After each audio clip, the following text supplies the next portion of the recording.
Oh man, it is hotter than hot out here today. Deep south of Louisiana, heat is crazy. But I got a couple things in the shop, and one thing I'm working on that I thought would make an interesting video on showing definitely the importance of diagnostics, but also the importance of just basically, you know, not trying to throw parts at everything. So behind me I got a customer. They got a 2015 Jeep Grand Cherokee. It's got a 3.6, I believe it was, and it had a code in there for a P0305 for the misfire, the customer said. And he bought his own plugs and he was going to attempt to do it, and then he was like, yeah, I think I'm going to hold off on doing it. Might be a little bit more than what I want to get into, because on this one you got to pull the intake and do a couple of little things to it. So some people feel comfortable doing it, some people don't, and that's totally understandable. So in this situation, I went ahead and I scanned it, and he brought me the plugs and he said, hey, would you throw these plugs in for me? Of course, no problem. But I'm going to go ahead and scan it anyway just to see where we're at, see if there's any other issues we're having. And mostly because I know on a lot of these not old, but a lot of these Jeep or Dodge products, they're pretty famous for having injector issues along after time. I've even seen injectors split on these things, and you just replace them. So that was an issue on this. I went ahead and scanned it. It did have a P0305 for number 5 misfire, but it also had a P0205 for fuel injection circuit open. And at the time when it came in, it was running fine, no misfire whatsoever. And I called him and I talked to the customer and I said, is it periodically? He said, oh yeah, it'll run good for a while and all of a sudden it will start misfiring bad. Okay, so that's probably explaining where the code for the circuit is coming in at. So just to kind of go over some stuff on this and kind of show you a trick on, not even a trick, but what you should do when you're diagging this kind of situation.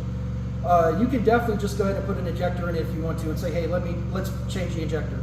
But you really want to probably be a little bit more cautious and maybe get more of a better, test on it. So that way, if the customer does ask you, or if client wants to know, or even if you want to know yourself, what was the specification, what was it reading at or whatever, I'll go ahead and show you that. So right here, I'll turn you all a little bit this way. We got the injectors pulled out, the injector rail, and I got my meter back there. It's a little old Zentech meter from like Harbor Freight. It does the job for what I need it to do. I used to have a great Fluke, but that one unfortunately just went out and I never really replaced it. So I've been using this for a while. That meter's been working good for doing jobs like this and ohming stuff out. So we have our injectors right here, and you're going to have on this row right here, you're going to have your cylinder 1, 3, and then 5, right? And we have our new injectors over here. So if you go to test this injector and you ohm it out, and I'll take number 3 right here because I was reading that one and I was reading pretty good. And normally the ohms on this, what you want to see is somewhere about 12, 12.5, maybe 13, 13.5 is pretty decent. I think the spec on this calls for around 12.5. So anywhere within that range, you'll probably be okay. So if you listen for this, for the beeping, so you can hear the beep and you can see back there on the meter, we're reading 12.9. So that injector is actually pretty good. I would say that's a pretty decent injector, So we're gonna go ahead and read number, number 3 right here. So let me see if I can get a good touch on number 3. See, on that one we're reading 26.6.7.9. That's a little bit high. So I would definitely recommend and say, hey, you know what, we're going to change that one out too. Now the one that was having the problem was number 5 right here. We're going to test out number 5. Pretty much not much of nothing. You can wiggle around on it, maybe get a reading here and there. Really not much of nothing. And whenever you do get a reading, it's pretty high. So that would tell me we got a problem right there on that injector. I would definitely be changing that one out. So I'll definitely, I recommend all the injectors. And he said, yeah, let's do that, be on the safe side. And just to give you an idea, this is a brand new injector right here, straight out the box. So we'll see if we can get a reading on this one here. Let's see.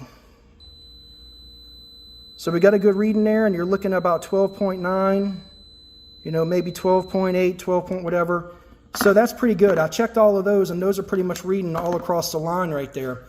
So that's something you really want to take a look at. You really want to, do your diag, do your testing. At least give all the information you can to a customer or even to yourself if you're doing the job yourself, so that way you know where you're at. And I'm pretty confident with this. We'll get these injectors replaced. Go ahead and replace the spark plugs for them also, because we're already in there, had to tear everything down. It only makes sense to put new plugs in there while we're going ahead and doing this job. You might as well. It would be crazy to put it back together without doing that. But otherwise, just check your stuff, get some good diagnostics going. You can do this at home, pretty much do it anywhere, and get it put back together and roll with it.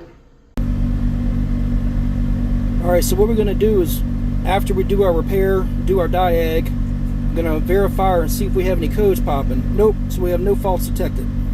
So as far as right now, our concern is fixed. We're going to go check our misfire data and see what we're reading. And we're reading nothing, all zeros.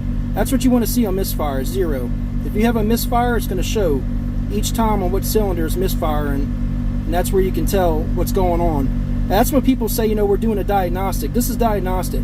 Whenever you get a code ran, or you go to AutoZone, O'Reilly's, whatever, they're not looking at this, they're not seeing this, because they can't. The free stuff is not giving you this. That's why you pay for stuff like this, because you can actually get into the computer, tap into the brain, and then see everything that's going on. You can sit here and, you can check all your live datas,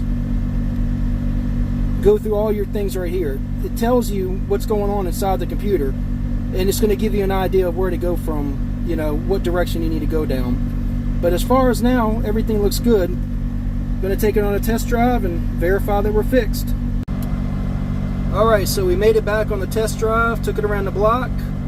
No codes in the system. Misfire counts are still hanging all at 0. Drivability concern has been fixed. That's all there is to it.